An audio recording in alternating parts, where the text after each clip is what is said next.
Hello, I am Thomas Constant, researcher at CNAM Cédric Laboratory in Paris. I will present to you a work-in-progress paper, Automated Evaluation of Game Experience Based on Game Dynamics and Motives for Play, a research conducted with Guillaume Levieux, Associate Professor. Automated agents are more and more used to evaluate the quality of the game content while using agents that can mimic the player's performance. This evaluation may assist designers to build levels that target specific game experiences. But because game experience is subjective and complex to describe, we need a more formal and objective measure of the experience that will facilitate its transcription from the player's perspective to an autonomous agent. To facilitate the transcription, we propose a new definition of game dynamics as a sequence of events happening during a play session, meaningful with regard to the game experience. Starting from this definition, we propose to evaluate a game session by identifying the unfolding dynamics.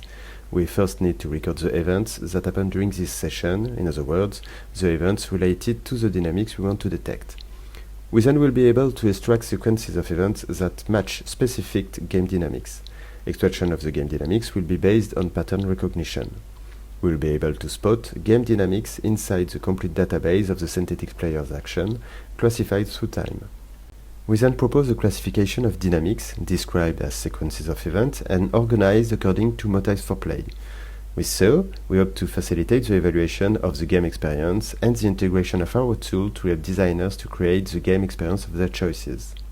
As a primary step, we focus our research on the dynamics of classic FPS gameplay. We classify 35 dynamics according to curiosity, thrill-seeking, problem-solving, victory and acquisition motives. These dynamics are fully described in the paper. Future directions of our research are focused on the expansion of our classification and the integration and test of our tool within procedural level generation editors.